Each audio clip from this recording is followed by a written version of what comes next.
마이크 들고 계시죠? 네. 이준석 비대위원님께 질문드리겠습니다. 새누리당 비대위가 출범하면서 철저한 자기 반성과 쇄신을 하겠다고 선언했는데요. 하지만 국민들은 당명이 바뀐 것 이외에는 전혀 바뀐 게 없다고 느끼고 있습니다. 또 오늘 당 점퍼까지 입고 오실 만큼 이제 당의 애정을 가지고 계시고 또 직접 쇄신 과정에 참여하고 계신 이 위원께서 보시기에는 지금 쇄신 활동의 점수를 매긴다면 100점 만점에 몇 점 정도인지, 그리고 그 근거는 무엇인지 좀 설명을 해주셨으면 좋겠습니다. 우선 쇄신 활동에 있어서 저희는 비대위 활동 기간 중간에 쇄신기, 그 다음에 공천을 통한 감동을 주는 시기, 그 다음에 선거 과정 속에서 감동을 주는 시기로 구분하고 있는데요. 지금까지 제2기까지 지난 상황에서 제가 평가를 감히 하지 않겠습니다.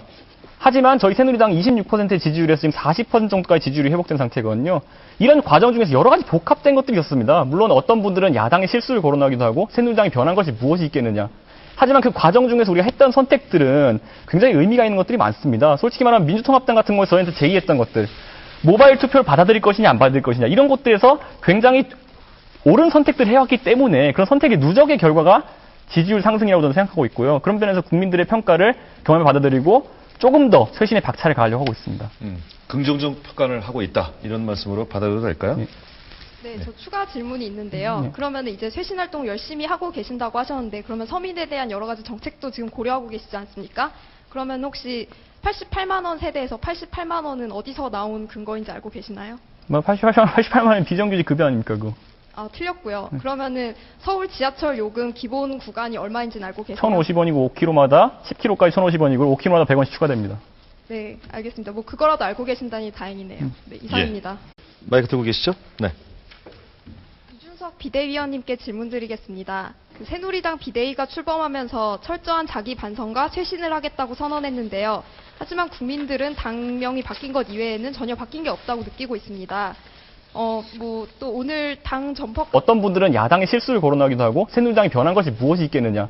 하지만 그 과정 중에서 우리가 했던 선택들은 굉장히 의미가 있는 것들이 많습니다. 솔직히 말하면 민주통합당 같은 거에서 저희한테 제의했던 것들, 모바일 투표를 받아들일 것이냐 안 받아들일 것이냐, 이런 것들에서 굉장히 옳은 선택들을 해왔기 때문에 그런 선택의 누적의 결과가 그 다음에 공천을 통한 감동을 주는 시기, 그 다음에 선거 과정 속에서 감동을 주는 시기로 구분하고 있는데요. 지금까지 제2기까지 지난 상황에서 제가 평가를 감히 하지 않겠습니다.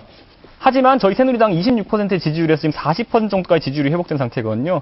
이런 과정 중에서 여러 가지 복합된 것들이 있었습니다. 물론 지지율 상승이라고 저는 생각하고 있고요. 그런 면에서 국민들의 평가를 경험에 받아들이고 조금 더 쇄신의 박차를 가하려고 하고 있습니다. 긍정적 평가를 하고 있다, 이런 말씀으로 받아도 될까요?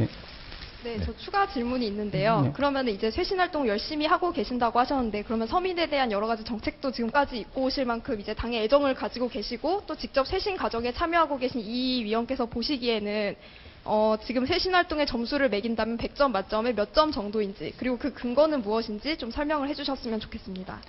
우선 쇄신 활동에 있어서 저희는 비대위 활동 기간 중간에 쇄신